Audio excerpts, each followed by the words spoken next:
বাবা মা মারা গেলে দুনিয়াতে ভুলেও করবেন না এই তিনটি কাজ। যদি এই তিনটি কাজ করেন তার জন্য আপনার মা বাবাকে আল্লাহর কাছে জবাবদিহি করতে হবে। রাসূলুল্লাহ সাল্লাল্লাহু আলাইহি ওয়াসাল্লাম বারবার নিষেধ করে গেছেন, যাদের বাবা মা দুনিয়াতে নেই তাদের জন্য ভিডিওটি দেখা অত্যন্ত জরুরি, কারণ আপনার কোনো কাজের ফল যেন তাদের ভোগ করতে না হয় অবশ্যই খেয়াল রাখতে হবে। এবং আল্লাহর রহমতে যাদের বাবা মা বেঁচে আছে তাদের ভিডিওটি সম্পূর্ণ দেখা উচিত, যেন এই ভুলগুলো কখনো না হয়। প্রিয় দর্শক, আপনি যদি মুসলিম হয়ে নিজেকে ধন্য মনে করেন অবশ্যই আলহামদুলিল্লাহ কমেন্ট করবেন এবং ভিডিওটি শেয়ার করে সকল মানুষকে দেখার সুযোগ করে দিবেন। তো চলুন বেশি কথা না বলে জানিয়ে দেই মা বাবা বেঁচে না থাকলে বা মারা গেলে কোন তিনটি কাজ করা যাবে না। 1 নম্বরে বাবা মায়ের ঋণ শোধ না করা। মৃত মা বাবার ঋণ শোধ করতে হবে। তারা যদি ঋণগ্রস্ত থাকে যত দ্রুত সম্ভব তাদের ঋণ শোধ করতে হবে। আল্লাহ তাআলা সবগুলো মাফ করলেও ঋণের গুনাহ আল্লাহ তাআলা ক্ষমা করবে না। ওই ব্যক্তি উত্তম মুসলিম যার হাত ও জবান থেকে মানুষ নিরাপদ থাকে। অবশ্যই বাবা মায়ের ঋণ যত দ্রুত সম্ভব শোধ করার চেষ্টা করবেন এবং সম্পূর্ণ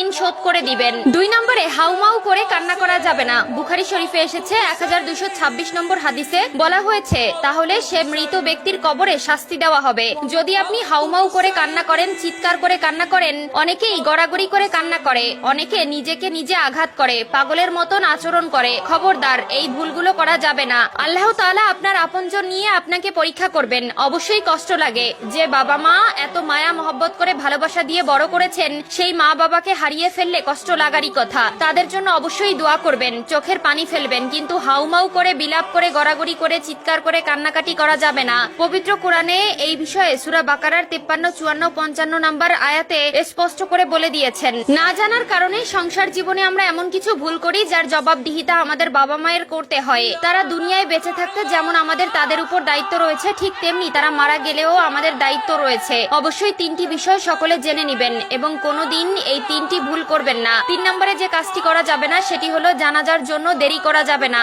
অনেক পরিবারে আছে আত্মীয় স্বজন দূরে থাকার জন্য 2 দিন 3 দিন পর্যন্ত মৃতদেহ রেখে দেওয়া হয়, যা একদমই করা উচিত নয়। যত দ্রুত সম্ভব দাফন করে দিতে হবে। অনেক সময় ছেলে মেয়ে দূরে থাকার জন্য অনেক মা বাবার দেহ 2 থেকে 3 দিন পর্যন্ত রেখে দেওয়া হয়, যেটা ইসলামের বিধানে একদম অযৌক্তিক। হয়তো মানুষ শেষ দেখার জন্য এই কাজটি করে থাকে, কিন্তু আসলে এটা করা উচিত নয়। ইসলামের বিধান অনুযায়ী মৃত ব্যক্তির জন্য দ্রুত জানাজা ও দাফন কাফনের ব্যবস্থা করা। আপনাদের আরেকটি বিষয় জানিয়ে দেই, এই বিষয়টি হলো অনেক বেশি গুরুত্বপূর্ণ। বাবা মা অথবা আত্মীয় স্বজন মারা যাওয়ার আগে যদি কোনো ওসিয়ত করে যায় সেটা অবশ্যই করতে হবে। যদি কেউ নেক কোনো ওসিয়ত করে যায় সেটা অপূর্ণ রাখা যাবে না। অনেকেই ওসিয়ত করে যায়, আমি মারা যাওয়ার পরে আমার অমুক সম্পত্তি মাদ্রাসায় মসজিদে দান করে দিবে, বা এমন কোনো জায়গায় দান করতে হবে, বা অন্যকে দিতে হবে। এই ধরনের ওসিয়ত করলে সেটি গুরুত্বপূর্ণ সহকারে অবশ্যই পূর্ণ